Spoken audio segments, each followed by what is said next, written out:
morning? Fantastic. Can't hear you.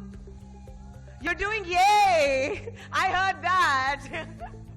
We've been busy doing yay for 4 days now. Who's feeling overwhelmed with the explosion of love and knowledge? Has it been overwhelming? Yes? Yeah. So we always take a day at the end of this week because there's so much beauty to take in. So we just, it's just one of those things that you soak in as much as you can while you can. So in the next panel, which is going to be a beautiful journey we're going to take you through, we're talking about two very beautiful tools that can help you complete your journey wherever you may be. We're reclaiming creativity with compassion. And it's my pleasure to invite the next panel on the stage. If I could invite Dr. Karishma Vijayan. Welcoming Dr. Karishma, a celebrity dentist and philanthropist. Not just that, also the founder of the Unicorn Express Trust Foundation, working in the space of rehabilitation of women and children in health. A pleasure, Doctor. Welcoming Kavita Vidyagupta. Welcoming Kavita, right here in the lovely yellow. She's the co-founder of Win Over Cancer.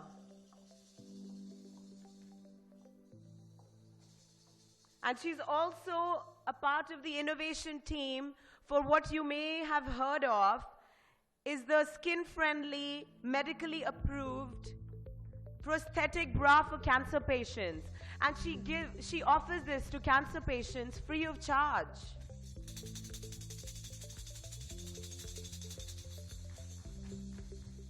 Sharina Kapane.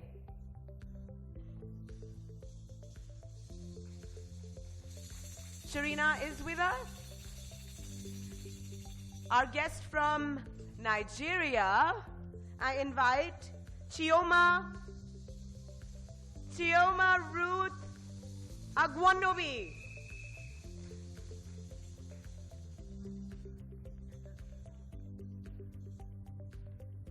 And this lovely explosion of color right here, Chioma is the creative director of Sharsi Entertainment, a media and entertainment expert with 15 years of experience in Nigeria across the top TV channels and media companies in the country. Woo!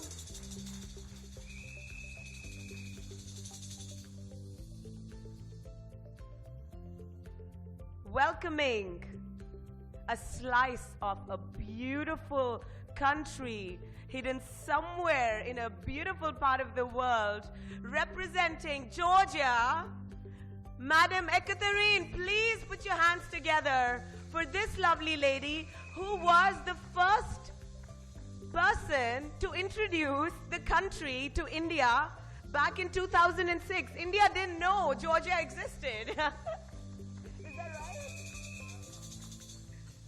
She is the CEO of International Relations Center and the director of Global Education Institute.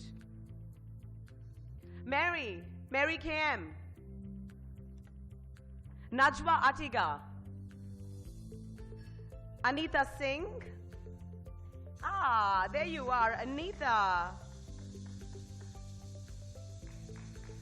A manager of government program and partnerships, Demagi, and a consultant at the Boston Consulting Group with multiple years of experience across the fields in public health. A pleasure to have Anita on the stage. Welcome. Anita, please forgive me. Anita Singh is such a beautiful name. Rajiv and Gargi Khosla. And if we have our last speaker, Manisha Bhatia. So we'll begin the discussion, and it's still early, so we're We'll be forgiving if our speakers haven't arrived yet. If I could invite Dr. Karishma to please initiate this great conversation. I'd like to do this for each and everyone present over here. Oh, thank you. A very good morning to one and all, my soul sisters, all my divas. First and foremost, many thanks to the Women Economic Forum for having me here. It truly makes my heart fill with so many emotions right now. Just being here is an absolute inspiration. So be it my own dental practice or my non-profit NGO that I run for the underprivileged women and children, it's hard to say that I received my inspiration from any other way than the bad experiences that happened in my life.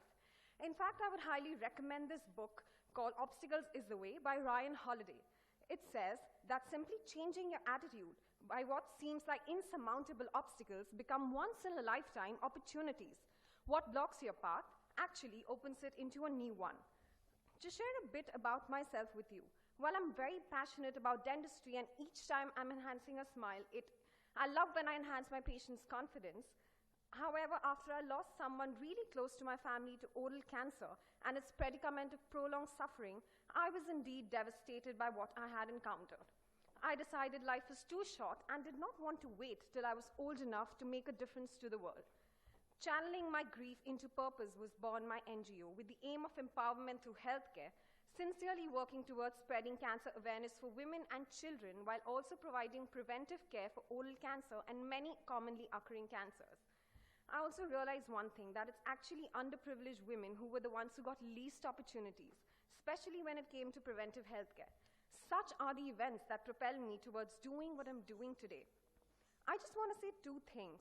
Whatever you're going through right now, you will be past it one day, provided you have full faith in your own abilities and the courage to act upon it. You will always have that voice in yourself that doubts you, that questions you. It is, in fact, your protective instinct, and it can get negative sometimes. But you know what? That's okay. You have to resolve that voice of its concerns and then swiftly act upon it with courage, with full faith in your own abilities.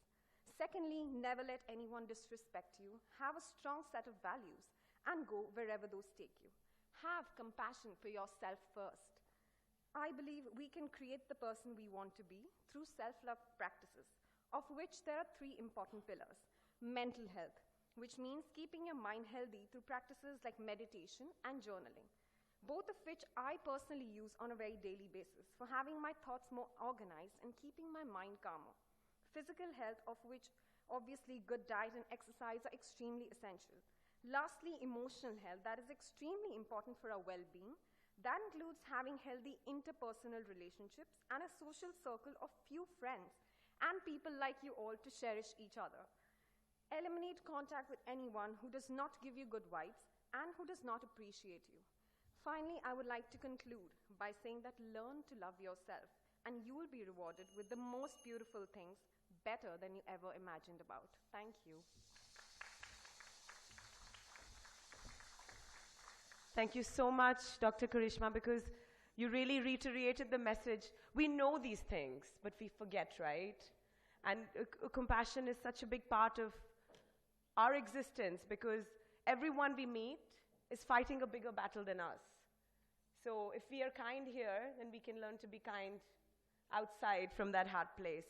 Thank you for that. I invite Kavita.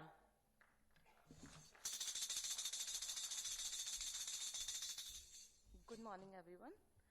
And I thank Dr. Harbin Arora and WEF to calling me here to share my story. So I'm introduced as the innovator of a low prosthetic bra for the breast cancer patients. Thank you. So I'll just start my journey when my husband was diagnosed with cancer, and he was getting the treatment for his rare type of cancer, and most of the time we were in the hospital. And that was the time I utilized to interact with the cancer patients and the doctors to know more about what are their problems. And I became aware of the problem of breast cancer patients, that they were asked to wear a breast prosthesis after their surgery, but most of them were not wearing it. And I just researched why were they not wearing it. So the problem was the cost. Most of them were not able to purchase it because of the high cost of the silicone-based prosthesis and the low cost prosthesis was made of foam, which when I interacted with the doctors, they told me that, ma'am, this is not good for the health of the patient, so we don't recommend the foam-based one. So I was really overwhelmed with the problem of these patients, and when I went more deeper in this problem, I came to know that the breast prosthesis not only has a cosmetic use, it doesn't only complete the women after the surgery, but it has some medical use also. If the patient is not wearing it for a long time, she might get back pain, and in the worst of the scenario, her spine also tends to one side because we lose the weight on one side of our body. So I was motivated by my husband and by my mentor, who seems to be his doctor only, and to make something for these women and do something. And I had a knowledge of fabrics because I had a failed boutique business in past. So I decided to do something with fabrics, mainly cotton-based fabric, because in India, the climate is very humid and hot. And this problem was coming with the women who were using the silicone prosthesis also, that it was producing sweat and rashes, and it was heavy and all. So after a rigorous research of 6 months and making prototypes, getting it checked with the oncologists and the doctors, I came up with a final product in 2016. I got it approved by AIIMS and CMC Vellore and many other team of oncologists. And then it was the time when I decided to give it to free to the breast cancer patients. And it's been around 2.5 years that I have been able to serve more than 2,000 patients across India, and 2 from our neighboring countries also. And by the grace of God, this product has been analyzed as the foremost innovation in oncology in 2016. So I will just thank God and all my mentors and my husband to motivate me and do all the things in this area. Thank you so much.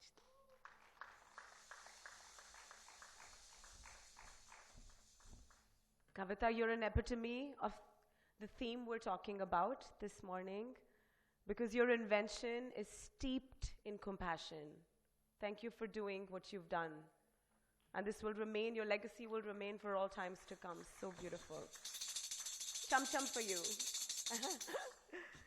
If I could invite Chioma, welcoming this media tycoon from Nigeria. I like the head shake. If I may use the hand. Absolutely. Oh, thank you.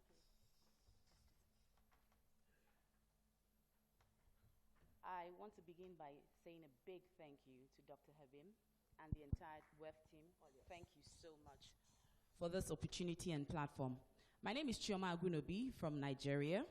I've been in the media industry, creative industry, for over 15 years now. And I find that there's a huge gap that is seriously growing really fast in the creative industry. Why? Because we are not sharing, because people are not giving. And why is that happening? Now, everyone has been blessed with one form of creativity or another by God. And the reason why he has blessed us with this is so that we can go out there and shine and make the world a beautiful and colorful place. But we find that people are beginning to hold back. No one wants to share. No one wants to teach. Why? Because of this culture of unhealthy competition. And so I said to myself, this is an amazing topic.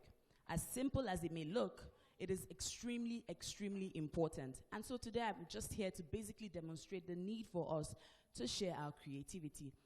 May I please have a bottle of water? Thank you, ma'am. Now this is a bottle of water, full, right?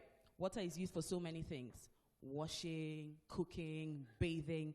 But one of the most important things that we use water for is drinking. It gives life. Now this bottle can be here full, and it looks beautiful and very important. But if it remains in this bottle for, who knows, 1 year, 2 years, ma'am, would you like to have a drink of it? No. Just here for like 2 years, 3 years, I don't think anyone would want it. But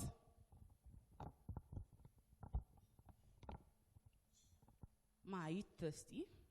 Say yes, please. get a glass. Yes, you have to be thirsty. And so I pour out this water. Please drink.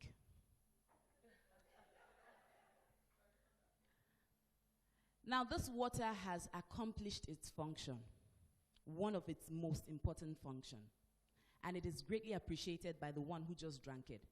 The bottle is empty. This is a situation most of us don't want to find ourselves. And most of us feel like if we pour out ourselves into others, we will be empty. But it's wrong. The emptier you are, the more room you have to be filled. The more space you create to receive fresh, new water. And so, I also look at an illustration. You take a candle, you light it, it's giving light, it's beautiful, it's fulfilling purpose. But the moment you take that candle, you don't need another matchstick to light another stick of candle. All you need is that candle that is already lit. And you just need to light another, light another, light another with that same candlestick. What happens is that candlestick, does its light diminish? No. Its light still remains as bright as it was before it lit others.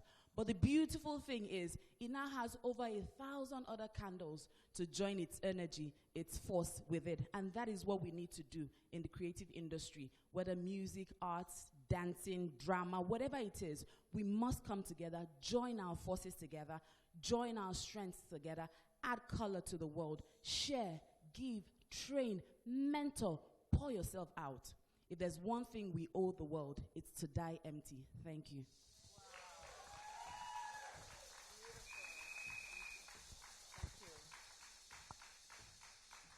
What a resounding message. We owe the world to die empty. That's really, really, really a message to drive home. Thank you.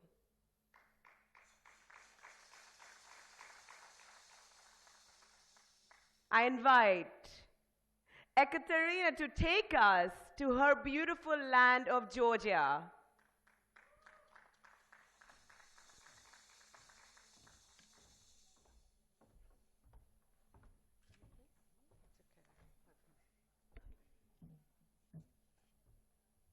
Dear ladies and gentlemen, honorable guests, it's my pleasure to be here among all of you. Good morning, everybody. As the CEO of various organizations for the last 15 years, I have been managing these companies, challenging all staff members to grow personally and professionally. Today I'm standing here as a successful business person and admit that this way to success was very hard. I remember the period in Georgia when majority of people thought that business was not proper occupation for ladies. I'm happy that many successful women has proved it's wrong.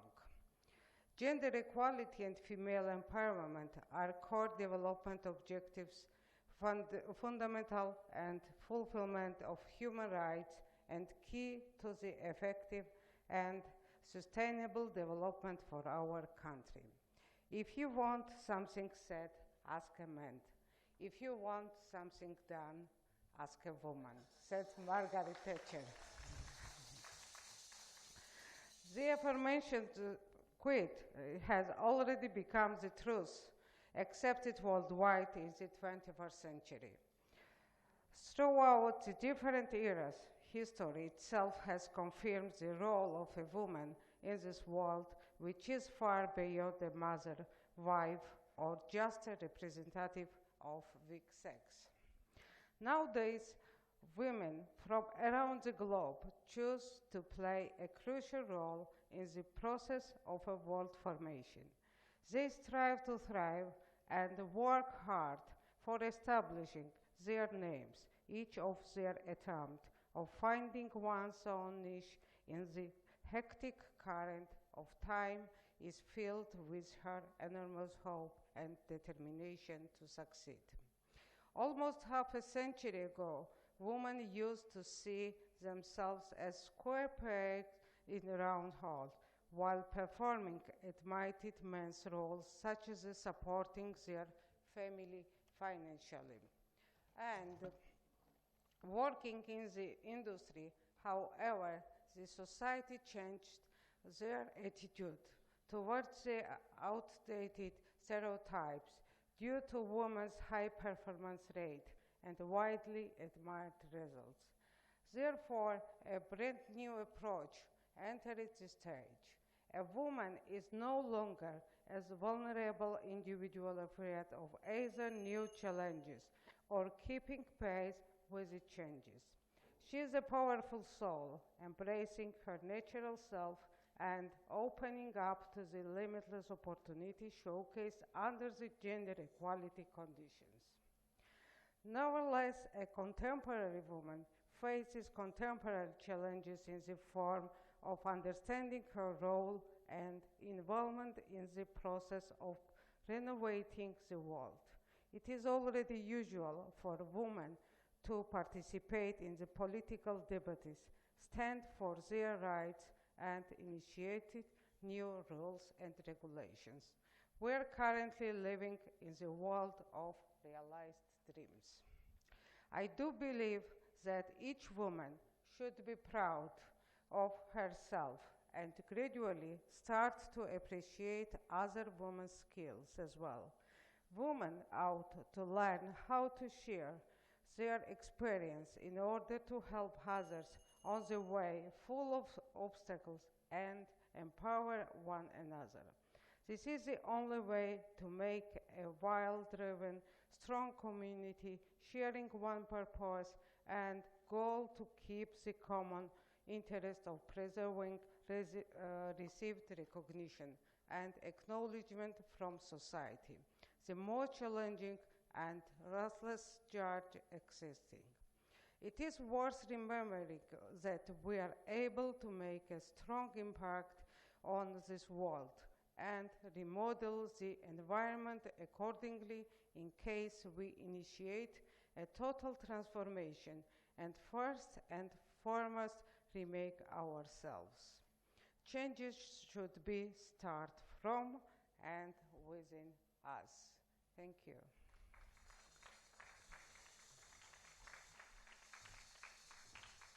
Thank you so much, Madam Ekaterine, for being such a beautiful, elegant, and strong voice of one of the most ecologically diverse places on earth, and for representing, for being such a great, inspiring ambassador for women, not just from Georgia, but from the world over. It's an honor. I invite Anaita as our last speaker on this panel. Let's welcome Anaita. Before I begin, I'd like to express my immense gratitude. I was telling my husband before I came in, you know, when you're having a bad day and you take out your phone and you want to hear something inspiring and you're scrolling and scrolling, it's literally been like that since I've been here. It's like one woman after the other, just inspiring. And I'm like, okay, it's a great opportunity. It's phenomenal. And I think, as you were rightly mentioning, and the team has done such a good job, that we'll have so much to take back and just reflect on and just celebrate ourselves with. So thank you for that. I'd like to start with just sharing some part of my story. Do what your heart says, my mother always told me. She still does. I was a nerd for as long as I can remember, fairly risk-averse. When I was 20, 1 year into my first corporate job, away from the comforts of family and friends, I suddenly realized I had no idea what I truly stood for. I mean, there were signs, like I would love teaching kids before I went to work, and that was the most satisfying part of my day, not time I spent at work. But was that my real true calling? Was that what it is? Is there more that I had to explore? I took a break. I took some time off work. I wanted to see the world through different perspectives. I worked with a political party. Yeah, it's supposed to be a taboo when you're a small town girl. How can you work with a political party? I worked with the government. Now here's when things changed a bit. While I was implementing healthcare schemes in different parts of India, and I spent 2 years in Lesotho in Africa to all the wonderful women from Africa here, I realized something very strongly. There was this one common similarity that struck. The low value that is placed on human life, that we place on our own human life. Now, that might seem really weird, but it's really understandable. As ironic as it may sound, when you don't know when you're going to get your next meal, when you don't have a job, when you don't know if you'll have enough to possibly study, when you're literally working on day to day to just make your ends meet, how can you possibly prioritize your health in all of this? This complex problem has fueled the desire in me to work in the public health space for the past 8 years. At all of this, I think the one thing I keep as a cornerstone and as a guiding principle when I'm working in this space is people. You can create as many interventions as you like for this complex problem. You can be very creative about it, but if you want it to be effective, understanding the challenges of the other people, which strongly requires empathy and compassion. Without that, it's going to be very difficult to achieve and actually create a successful solution. To give you an example, I was in the field recently. We're working on developing a mobile platform for 3 frontline workers, and they have a lot of overlapping responsibilities. So I asked them, what are you feeling about it? They seemed particularly happy. I was pleased, but I wanted to know more, like, why are you so happy? So I'll say this in Hindi and then I'll translate it into English. So they told me, Didi, पहले ना मुझे पता नहीं होता था कि दूसरी वाली दीदी ने क्या करना है और मुझे क्या करना है, और ऐसे होता था कि वो हम दोनों एक दूसरे से थोड़ा खिंचे खिंचे से रहते थे कि पता नहीं शायद वो मेरी कंप्लेन कर दे या मैं उसकी, पर अब क्योंकि मुझे दिख रहा है कि उसको क्या करना है और मुझे क्या करना है, and it's all in front of us, तो अब मुझे ऐसा लगता है हम साथ मिलके काम कर सकते हैं और शायद हम दोस्त भी बन जाएं. To translate, one of the ladies told me, "Dear sister, earlier I had no idea what my clear responsibilities are and what the other ladies are. Now this platform is enabling me to do that. So I don't need to be fighting with that girl anymore. We both know what we have to do. We can help each other actually. What if we actually become friends at the end of the day?" This is how it works, right? This is how you know that you're in the right direction. You're actually creatively using what you think is a good innovation to help understand what their challenges are. I have been working with Dimagi. It's a social tech organization. There are lots of them, but I'm very aligned with what their organization's philosophy is. They believe that you have to create a human-centric design to whatever you want to do, and that's what my motivation has been. We've been working with 1.4 million Anganwadi workers, which is the largest women workforce in the world in the nutrition space, and we're trying to enable them. As my husband says, if you seek the truth, Anahita, then you must continue to empathize and love more. I wish that we can all learn a thing from that, and I've been learning it since I've been here, and I would really like to thank you for this opportunity. Thank you for lending me your ears, eyes, and your especially hearts. Thank you. Wonderful, Anahita. Thank you for sharing your journey. Some reinvention there. Definitely what stands out is your clarity of thought. And something that stood out was not when many women come out here and quote their husbands. So this is great that you found your substantial half to be a great inspiration to you and to the woman you are and to the work you do. So let's celebrate that. This is a shout out to him as well. If I could invite this lovely partnership of Rajiv Khosla and Gargi Khosla to take the podium and share their views with us. Would you like to speak together? That's fine. Okay, great. Hello, good morning, friends. It's wonderful to be here. So see, we are very surprised, and today is my birthday. So it's a wonderful thing to be out here. And so I'm sorry I was a few minutes late. But the thing is, it's so nice to see people from such diverse background and nationalities. So basically, we have just started a venture which is talking all about safety of women in day-to-day life. See, it's wonderful to be empowered and all, but what about safety of women? That's the most important thing. So we started a venture on that, and my husband will discuss about it. Thank you, Gargi, and once again, thank you, everyone. So it's a program that we developed keeping in mind that women in India, especially in Delhi, need to enhance their safety skills also. It's a program which is a very basic program, empowers women, teaches them as to what are the do's and don'ts here. We'll be talking more about it in the workshop on Tuesday. And thank you so much for your time. Thank you. Thank you.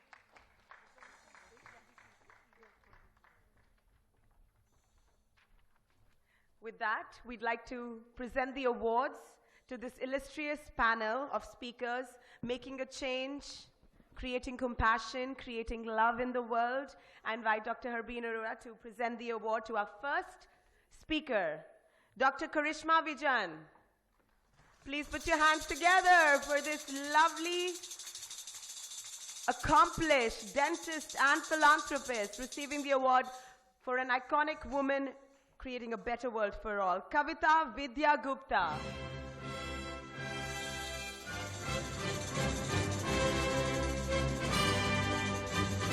The inventor of the prosthetic bra for cancer patients.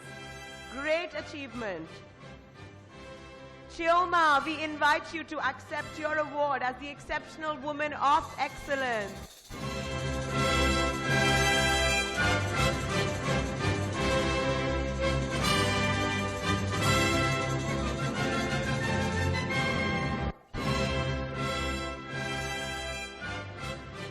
Calling upon Anaita Singh to accept this honor as an iconic woman creating a better world for all. Receiving this award at the Women Economic Forum in New Delhi. Calling upon Rajiv Khosla and Gargi Khosla to accept this award, each for the work they do in the space of creating security for women.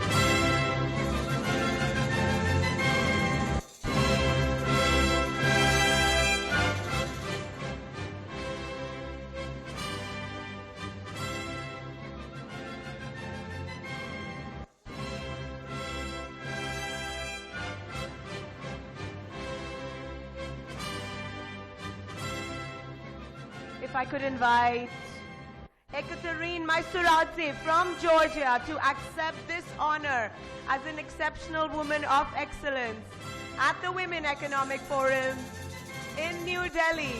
It's an honor for us to honor you, madam.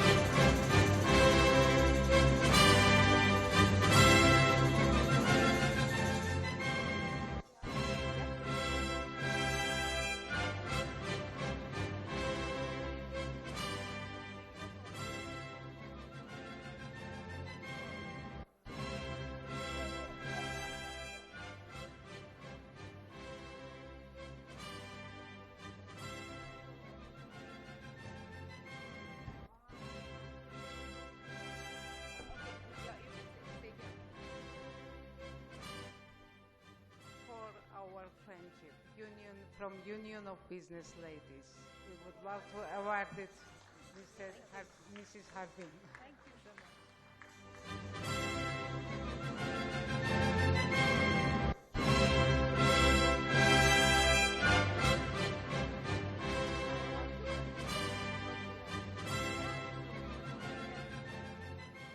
Ladies and Rajiv, I request you to please come up to the front so we can capture this moment in a photograph.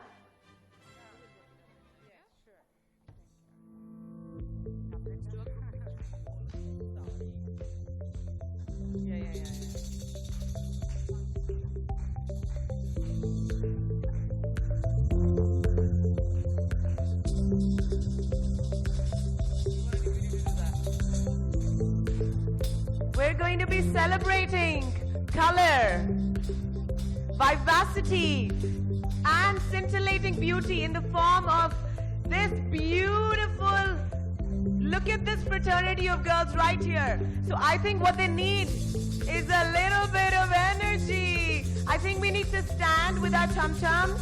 Let's rise and shine, ladies. It's still early in the morning. And for any help on how to rise and shine, look right right in the middle, right behind you. I think we've got some competition.